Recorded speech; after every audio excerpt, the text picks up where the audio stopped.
that's better. What's good, fam? Welcome back to another video. If you don't know me, my name is Dami Fadun and I study architecture at the University of Cambridge. I'm back again with my guys at Cambridge and we're going to talk about balancing Cambridge University with business, extracurricular and social life. But yeah, do you guys want to introduce yourselves? Hello guys, my name is Emmanuel. I'm a second year Comsci at University of Cambridge. I go to Gonville and Keys. And yeah, let's get this video started. Yeah. Yeah. Hi guys, my name is Michael. I'm a second year HSBSR at St. John's College. Nice. Balancing Cambridge University. I've been in Cambridge now for almost 2 years, and what I've learned from all the smart people in this place is that smart people always have something on the side. Whether it's social life, whether it's sports, extracurricular, whether it's a business, you know, always have something on the side. They never really only 100% in university. I remember seeing Michael's LinkedIn in the second term of first year, and there was so much extracurricular. I was like, yo, I need to get on my Zoom, and that kind of motivated me to be doing my stuff outside of university, whether it's sports, whether it's business, with LUVV GOD Clothing, whether it's content creating. I've got so much on the side now, and it's improved my time management skills so much. And yeah, do you guys want to talk about what you guys have got on the side? You go first. I go first? Oh, okay. Yeah. So, as well as my degree, I do things like football. I also like coding. But the thing about computer science is a lot of people already, like Dami said, a lot of smart people do things on the side. And that's especially the case with computer science. Because to discriminate yourself from other people, you need to show off the projects you've done and all these kind of things. And an example project that I've done and I've released is an app. And I was doing this while also studying. What's the app code, bro? Oh yeah, I need to say that. The app is called GoBase. Yeah, it's on App Store, Play Store. It's a social media productivity app. Yeah. Check it out. Yeah. Michael? Yeah. Cool. I do a few things. A few things. A few things, yeah. Because obviously I do a humanities-based degree, which nowadays isn't necessarily the most valuable thing for you to do. So in order to put myself in the best position in the outside world, you kind of need to overcompensate. So whilst you do Comsci, technically you don't need to do anything. Your degree can talk for you. Yeah. But with HSBS, because you can't really do that, you need to kind of show that you have other skills outside of that. The biggest extracurricular I've done is probably being president of the ACS. That was a lot. Big man thing. It was very rewarding but very challenging. It taught me a lot. It taught me a lot about leadership, how to lead, what to do, what not to do. It taught me a lot about time management. It takes a lot of time to have to manage everything and put stuff in place. So that was very difficult. Outside of university completely, I run an events company called We Day. We've currently been doing parties and events here and there to basically curate special experiences for the African diaspora when it comes to music. We're kind of moving away from the party scene into more of the live show space. So we've had a few artists like Kojo Funds and Skeet perform at our event, so we're trying to go into that space. And then most recently, I founded a society called the Black Venture Society. So it's basically an impact fund that's gonna invest in black student ventures at the University of Cambridge. So invest in brands like these guys and basically make dreams come true. So yeah, that's me. Bro, there's a lot of stuff. That's what I'm talking about. Bro, you know what I mean, bro? You know, bro, my first question is but how do you keep motivated? From first year, president of the ACS, and now you've passed it on to someone else, and straight away you're back into another society. How do you keep that? It was a lot of work. You've said that you've done the work, and you're back again to do more work. How do you keep that energy, that motivation? What tips do you have for people? You know what it is? You just gotta be hungry. You just gotta be hungry. It's a thing of you're at uni now. Let's say you go to university. You're not you've just started. You're not. People think oh, that's the end goal. Cambridge, yes. Yeah. Cambridge is actually the second best university in the world. That's a big achievement, but you're not there yet. You've just started. Yeah. So having that in the back of my head, I haven't even made it anywhere. I'm just trying to continue to make a name for myself and, be successful and make sure that I actually have a future for myself. That's a key thing for me. But I also don't think it's motivation. I think it's discipline. when you rely on motivation too much, like it's too much of a fickle emotion, and I think that's something I did a lot in the early days of like my presidency and stuff. I relied too much on like, oh, do I feel like getting up today? Do I feel like doing this today?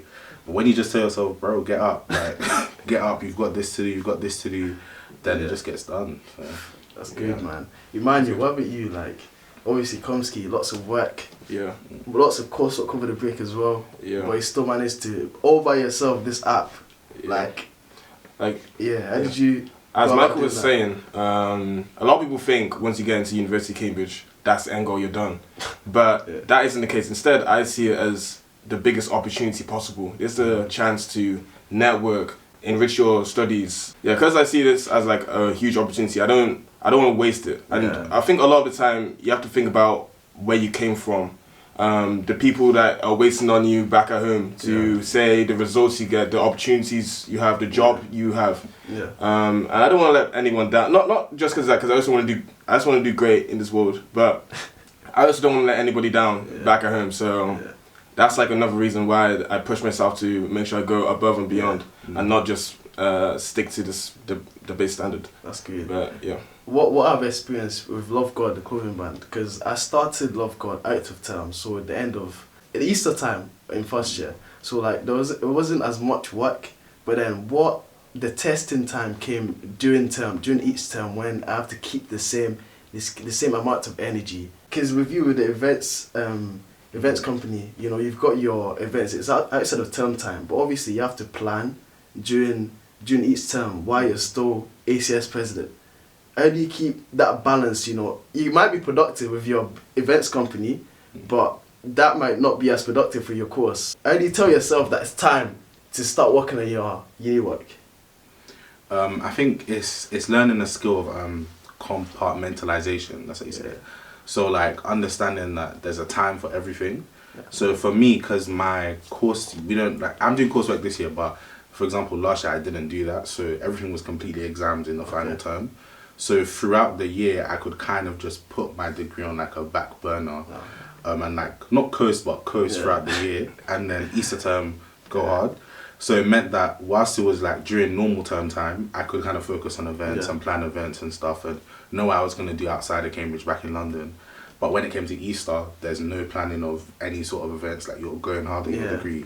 So it's just learning how to prioritize things at certain moments and compartmentalize what's important to you at what time. That's good. Good answer. Similar to you as well with GoBase. Yeah, exactly. That's the reason why I created the app, to make it, because I saw the problem like in first year that I was like, I have so much going on. How can I effectively manage my time? Like what GoBase does is it creates like social accountability. And that like further pushes you to do the become productive. Have you guys have you took advantage of the people at Cambridge, the networking at Cambridge to further each of your endeavours? 100%. Like 100. I say this to people like outside of Cambridge. Like Cambridge is not. It's not about the education per se. Ooh, okay. It's about who you meet and how you can leverage who you meet. That's good. Because yes, a first class from Cambridge is very different from a first class from somewhere else. But like degrees don't mean as much like anymore because like everyone has one. So it's now more about like who do you know and like who can you pull on and say, okay, cool, I want this experience, or I want to be introduced to this type of thing. I can call you and say, yeah, can I get into this company, or can I go to this thing, or can I go to this thing? So even with me, when it comes to kind of being involved in like the venture capital space, which is ultimately where I want to end up, that's like purely network. Like there's almost nothing that you can really learn. It's more about like, who do you know, how can you build up a network, and then from there, leverage it to make things happen. So even when it comes to like building a society, you know, doing things like a sponsorship brochure, founding steps, like I've asked people around me and asked people that I've met at Cambridge that have now gone out and done the same thing, and like from that I've been able to actually kickstart something. So network is really your network when you do it right. See what this is why I put you on, bro. This is your staple. I'm telling you right now. That's good. I touched on LinkedIn, but do you want to touch on it more? How important is it? How do people change their mindset from being intimidated by people's success on LinkedIn and use it instead for motivation and, you know, as something to push further for their own, you know, what they should do? How do people change that mentality? I think number one, LinkedIn is a very important app when you use it correctly. it's not just an app for you to put your celebrations on and say you have X connections and say you go to this uni. Like, that's useless. If you like, it's really an app for you to meet people and meet people that you ordinarily would never meet. Yeah. So it's a thing of like, when you initially get onto LinkedIn, don't think that, oh, these people are so successful, I'm not there yet. Because comparisons really is like, it's the thief of joy. Yeah. Like, never compare yourself to X person because you don't know how they got there. X person could be in this company, they didn't work for it, bro. Yeah. Their uncle's the manager. So never ever like compare yourself in that regard. But do compare yourself when it's like, okay, I want to get into this company. Yeah. How did this person do that? Yeah. Or like, I want to go to this uni. How did this person do that? Like, reach out to them, say, what was your path? Like, what was your route? I did that when I was applying to Cambridge. Okay. I reached out to countless people. I asked for interviews. That's good. Because I wanted to know, how did you get into Cambridge? Like, what, like, who did you speak to? What were the skills? And if I never did that, I would not be here. That's so good. Don't use it as like don't be scared of it. Use it as like okay, this person is more successful. Yeah. That's great. I want to learn from you. I want to like know you. I want you to be part of my network. Yeah. And that's just how I use it. I want to get your input as well, Emmanuel, because with your app, when you announced it to LinkedIn, you got like loads of likes, loads of connections. Did anything come out of that, just from like one good post? Yeah, from that, I got a massive amount of new followers, a massive amount of connections from that. A couple of people tried to reach out to me saying, oh, can we work on this together, etc. Yeah, so LinkedIn is definitely a great place to find new opportunities. Yeah. And back to the intimidation thing that we were talking about. It can be very like scary to see, oh, this person's hired here, this person won this. Yeah, and the thing that you gain from that is imposter syndrome. It's just not good, and you should like realize where you are right now is amazing, and don't let like these people like steal your joy from you. Yeah. And obviously these people don't just come from nothing. They also work hard, and keep in mind, everybody has one brain. They don't have two brains. So what they've achieved, you can achieve as well. So do you know, I've learned when someone's successful, you have to also factor in the non-successful moments, because people are always, you never know like how much work people are under, how much stress they're under. You just see the good stuff. So you have to be careful of factoring everything as well. Okay, so I want to touch on internships now. What is your process of securing an internship during the summer months or spring weeks? Does that involve networking? Does that involve extracurricular? Do extracurricular help you get these internships? I'd say there's many different ways to be able to get an internship. If you go to like the way that many people do it with cold applications, a mistake I did in first year was I don't really do that much other methods of getting internship. I just did a few cold applications. I was like, yeah, I'll get it, realizing it's actually very competitive. So that's like the one thing you need to do. You need to make sure you apply a lot, and that's takes a lot of time, because a lot of these applications ask for you to do this assessment, do this cover letter, etc. So you need to be able to balance that with your uni work. But then there's other ways to get internships, like going to a lot of networking events. A lot of people I know, for example, went to like maybe an Insight Week or something like that, and then they got an internship out of that. I was like, really? So you need to make sure you put yourself out there in all these different events and showcase like the skills you have. And when you're in these events, you need to properly like show, like you need to market yourself. Show that I belong here. And then that's a great way to get an internship as well. And then the university I go to as well, University of Cambridge, for computer science, every year they do a massive tech fair, career fair. And that like they literally come to Cambridge to look to hire you. That's another good thing about Cambridge, and like the connection that we were talking about earlier. Everything we're talking about is just about being proactive. Like, you're focusing on your course, but be proactive, doing as much as you can around that. Also, I want to touch on, this video is about balancing Cambridge University. It can be a stressful trying to secure that internship. Everyone's posting on LinkedIn, incoming summer intern. But how do you balance application season for internships and also your course as well?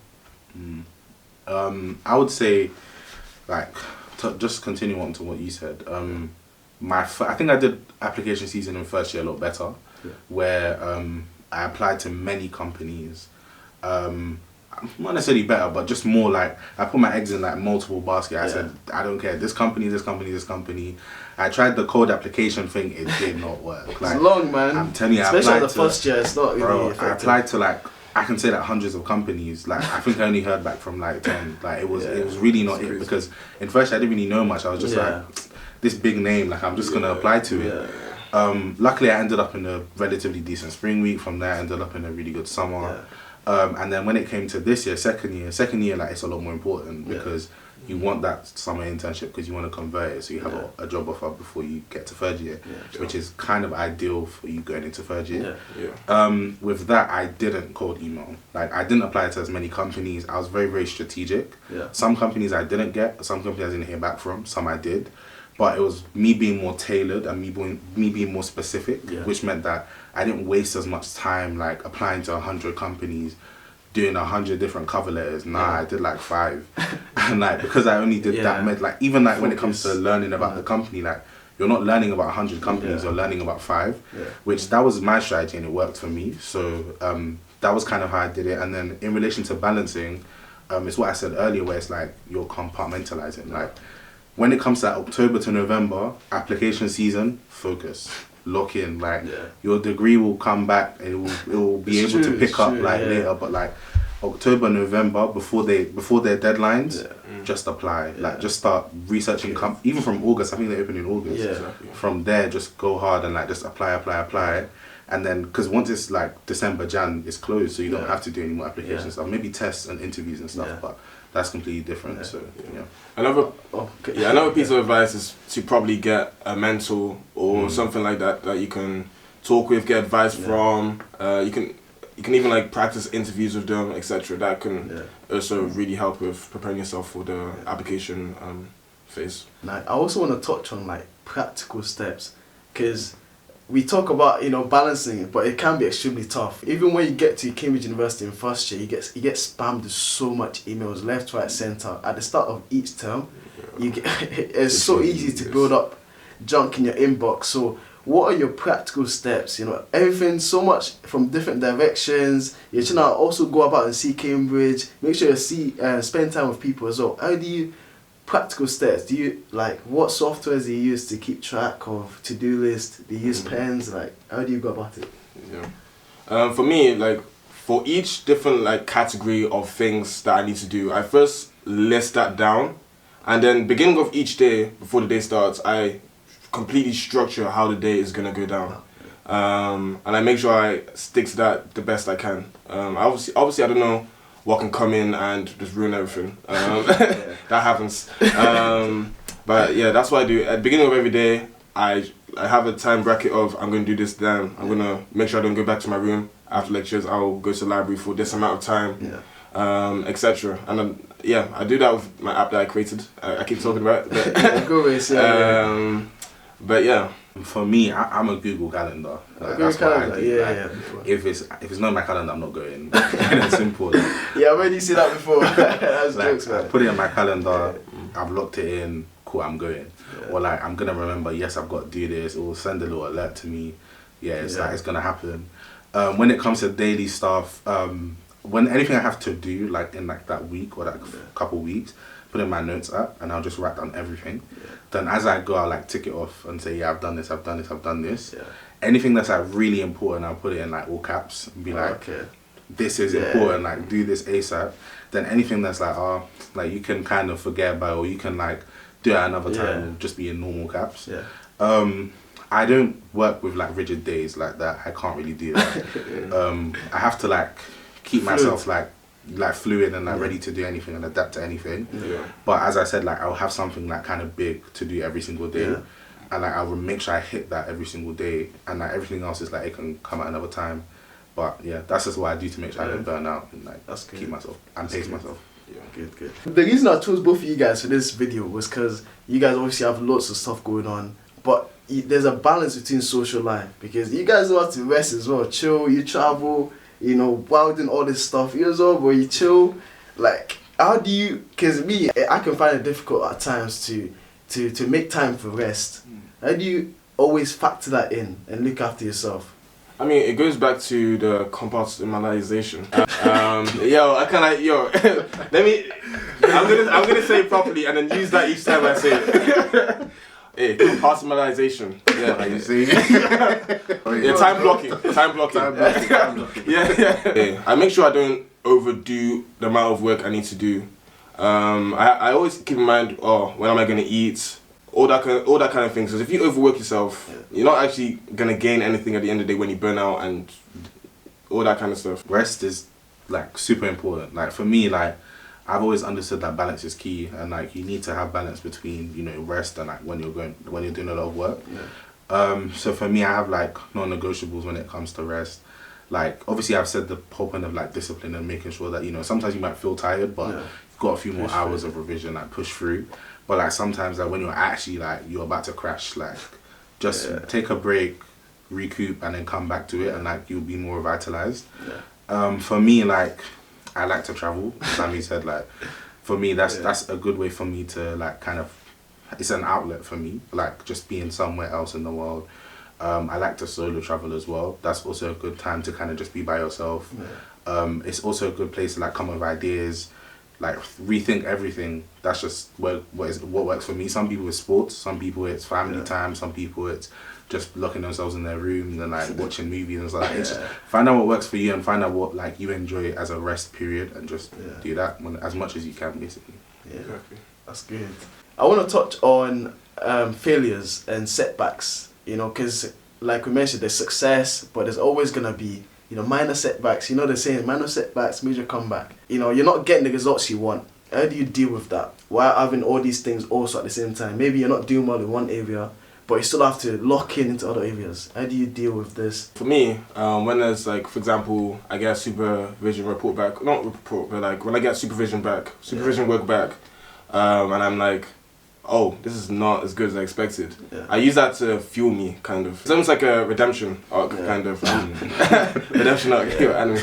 But I'm always like, when I do bad in something, I always want to make sure I completely do absolutely amazing in the next time I do it. So I always look back at the mistakes I made, make sure I fully focus my time in fixing that up, and make sure I tackle it properly. And and then obviously when you get the rewards of what you've done, it feels good. It feels good, but you have to always make sure you don't relax. You have to keep it up.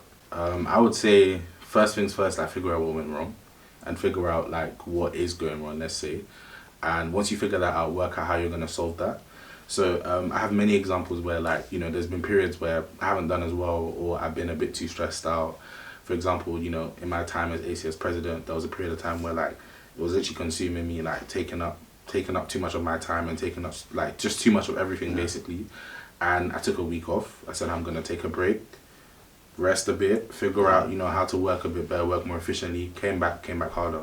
So that's kind of like how I kind of do it, where you figure out what's going on and then go from there. Even with like, you know, exams, study and everything like that, you know, whenever you get like a super essay back, it's not going well, ask your supervisor, ask your T or whatever, say like, what have I not done correctly? Like, don't take it as like, oh, they're trying to get onto you, or they're saying you're not good enough. Nah, like maybe your essay actually just wasn't good enough, and like they know, like, or they can help you like reach the steps to make sure that it's, like your work is better, and like you can make sure you don't make the same mistake again. That's good.